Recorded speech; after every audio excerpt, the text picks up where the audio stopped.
Today's episode is brought to you by Forvis Mazars. SoundCartel.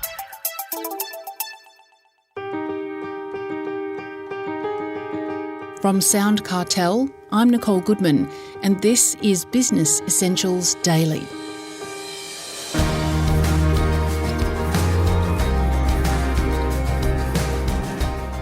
How you going? How's things? How have you been? We don't expect much of a response when we ask these rhetorical questions, but are you okay? Well, that's something we hope the recipient would want to pause and consider. And it's a question we're all encouraged to ask our friends, family and colleagues, not just today because it's Are You OK Day, but every so often, because you just don't know whether everything is really fine or if someone really is struggling. Fleur Heazlewood is a wellbeing leadership expert and managing director of the Blueberry Institute. And she says it's incumbent on all of us, not just professionals, to understand and do what we can for those suffering.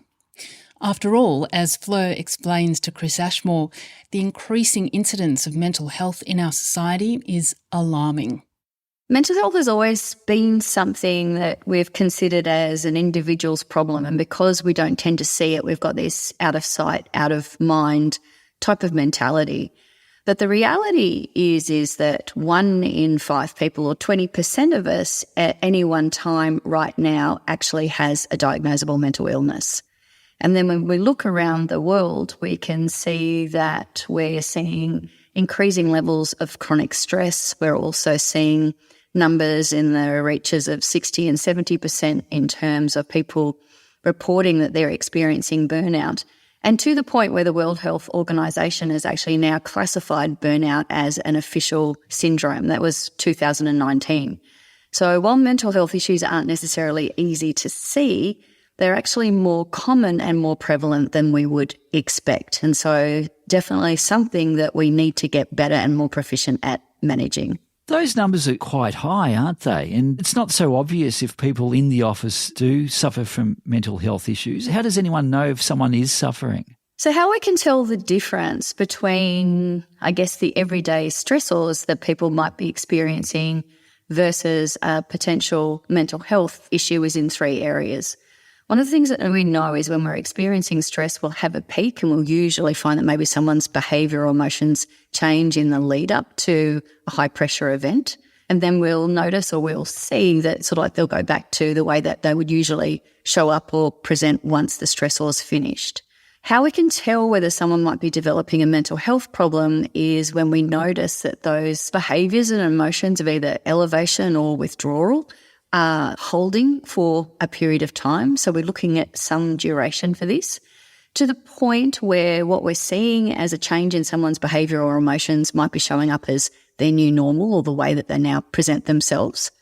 So we're looking for a pattern of change over time, but also where we start to notice that their ability to function or perform is starting to deteriorate. And so what that looks like in terms of participating in everyday life, it might be someone who would usually enjoy playing sport on the weekends stops turning up to games and maybe by the end of the season has dropped out of the team. Someone who might enjoy socialising at a monthly or weekly book club stops turning up to book club and stops reading the books. What it might look like in terms of functioning at work is it takes us longer to get the things done that we would usually do, or we make mistakes, or we forget things, or the quality of our work suffers on things that we would usually expect that person to know how to do reasonably well. So it's a toughie because there's no one size fits all to prescribing or diagnosing someone who has a mental health issue.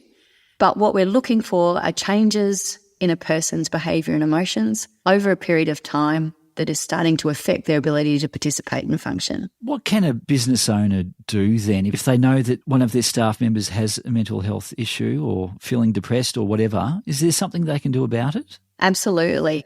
I guess one of the great things about educating yourself in looking for the signs early is that the sooner we have a conversation with someone and connect them to appropriate helps and resources, generally the shorter their healing journey will be and the quicker, I guess, the road to recovery and full participation will be. So we don't actually need to be mental health experts to have a conversation that can help someone to transform their relationship with what's going on for them at the moment.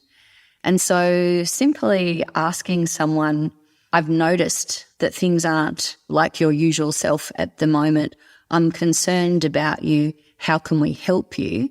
Can actually make a really, really big difference. And a lot of business owners, I guess, don't go there because we worry. We're going, okay, well, what if someone comes back to us and says, actually, I'm not okay? Or what if they do share what's going on? I'm not an expert. I don't know what to do with this. Or I'm already busy. I've got enough on my plate. I don't actually have the time to sort of like fix or solve for someone's mental health issues as well. But the reality is we actually don't need to go down those rabbit holes. Asking someone how they are, seeing if they've got available supports, and then helping them to connect to those appropriate professional supports is something that every single one of us as business owners can do. So we don't need to take on or solve for what's going on for a person. We do not need to be a medical health expert to be able to say, thank you so much for sharing with me what's going on for you. I can see that this is a really tough time. How can we help you? So how do you actually have that conversation with the staff member who is struggling? Is this where your 5-step framework comes in? The 5-step mental health mastery framework is designed for regular business owners and leaders and people managers just like you and I. And the first step is preparation. So what are the things that you've noticed about someone and, how might you approach them in a safe and private place at work? The second step is around how do we ask the question, particularly something that might be perceived as a little bit personal in a professional setting. So I'll give some scripts and some structures around that. The third one is around listening. And so what we're talking about here is listening to understand, not listening to solve or to take over. The fourth one is around empowering. How do we support the person to take steps that are going to help them in their healing journey in a way that doesn't mean that we are taking over or taking on their burden, but where they feel supported and helped to move forward. And then the fifth part is around performance, because of course we're all in business here. And many of us struggle with, well, how do I have a caring conversation but also address the performance issues? And so how do you do that? There's a couple of things. The first thing is that we don't pretend that there aren't performance issues when there are. And one of the things I recommend to everyone is we separate the care conversation from the performance conversation. So often we'll come in with this to-do list that says, okay, I've got to check in, I've got to make sure that they're okay, I've got to address some supports, and by the way, performance isn't working. And so we feel a bit icky and we don't do it well. So sometimes we need to sort of like put performance on hold for a little while to make sure that we've got the appropriate supports or our staff member has got the appropriate supports first. Then the performance conversation is around where do you feel comfortable in your role? Where are you struggling? And then how can we work together to fill those gaps? And so what we're looking at is a positive performance conversation in that we're tackling the issues head on, but we're putting in place the supports and the expectations around what we need during that period of time and what that looks like and who else can help. Are some people reluctant to talk about it? It's good that they do, of course. How can a boss approach the subject and make the staff member feel at ease?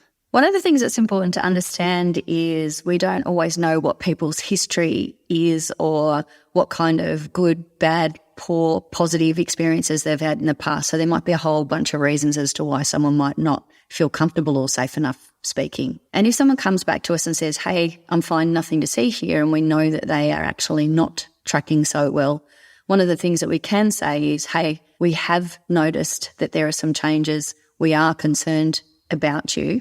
If you don't feel comfortable talking to us about this at work, I really encourage you to speak to somebody that you do feel comfortable with. So we don't necessarily need to keep pushing them in terms of solving for things. I mean, they have agency and autonomy, but we can still make suggestions and show that we are concerned and care and that we are here to support them if they do want to talk at any time. There's a lot on the plate of a business owner. Anyway, running the business, how important is it to bring other leadership members involved with talking to staff about mental health issues? One of the best ways that we can normalise mental health at work and, I guess, support each other and to share some of the care and the concern is by educating and having these conversations together and developing a language together and actually talking about how will we support people who are not okay and what does it look like, as well as how will we support other people. So I'm a really big believer in that if we look at mental health or mental health issues as something that gets shipped off to HR or,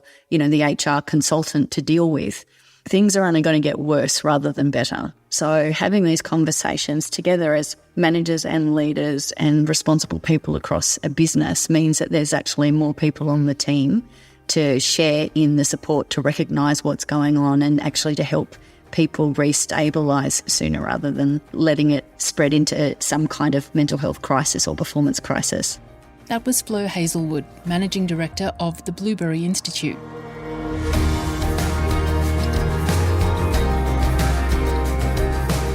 This episode of Business Essentials Daily is produced by the team at SoundCartel. Thanks for listening. I'm Nicole Goodman. We'll bring you more Be Daily tomorrow. Follow at BE Daily Podcast across social media and head to bedaily.com.au for more from the Business Essentials Daily podcast. SoundCartel. This episode was brought to you by Forvis Mazars. To find out more, visit forvismazars.com/au.